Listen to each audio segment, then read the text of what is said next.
When I was named ranking member of the Select Subcommittee, I made a commitment to keep an open mind about how the pandemic started, because understanding whether the novel coronavirus emerged from a lab or from nature is essential to better preventing and preparing for future public health threats and to better protecting the American people.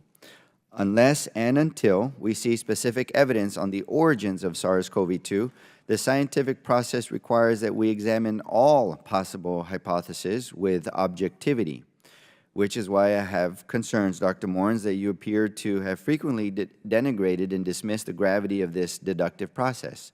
In emails reviewed by the Select Subcommittee, you described laboratory-related origin theories as conspiracy theories and have said that considering these theories is quote-unquote wasting time and quote-unquote being crazy. While you have every right to evaluate the available evidence and to reach your own conclusion regarding the origins of the novel coronavirus, the maligning of other viewpoints by someone in your position undermines scientific discourse and reflects poorly on the research institution at which you served. And for the record, I want to make it abundantly clear that Select Subcommittee Democrats take seriously the charge of examining the various pathways by which SARS-CoV-2 came to be, including the possibility that it emerged from a lab. It is not our position that thoughtfully and objectively exploring these possibilities is quote-unquote wasting time or quote-unquote being crazy. In fact, 2 of the 6 agencies instructed by President Biden to take an objective look have found, one with low confidence and the other with moderate confidence, that it could have possibly have been a lab leak.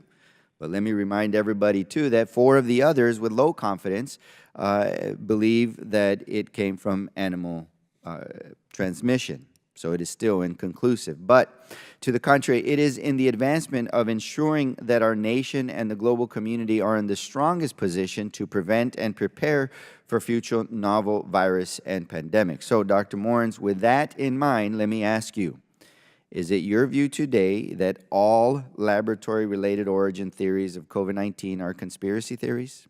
No, sir. And is it your view that evaluating lab-related origin theories is wasting time and being crazy? No.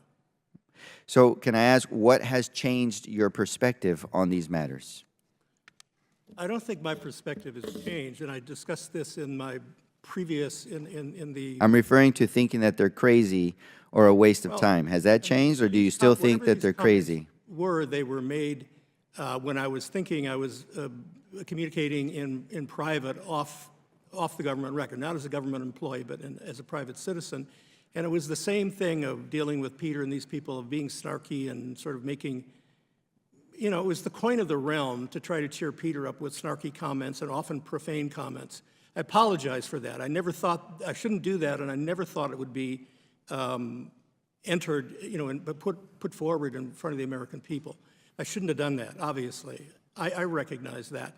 I was trying to help a friend by cheering him up with black humor and things like that.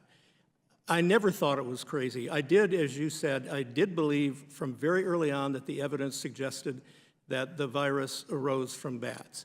And the evidence also suggested to me that the possibility of a lab leak or an engineering of the virus was extraordinarily low.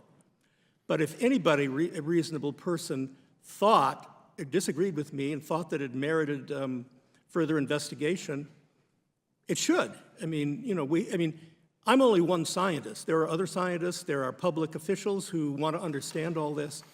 Of course, if there's a reasonable belief out in the public domain that a lab leak occurred, efforts to find evidence of that should continue. Now, an important aspect of the scientific process is acknowledging what the available evidence does and does not show us. And so I want to be clear that while I maintain an open mind to the various possibilities by which SARS-CoV-2 may have come to be, no evidence provided to the Select Subcommittee through our probe into federally funded research has demonstrated that the work performed under the NIAID grant to EcoHealth Alliance, including at the Wuhan Institute of Virology, led to the creation of SARS-CoV-2. The Select Subcommittee possesses no evidence demonstrating that any of the viruses studied under the grant could even possibly have been the progenitor virus. So with 6 months remaining this Congress, it is my hope that we take an objective, forward-looking approach to understanding COVID-19's origins.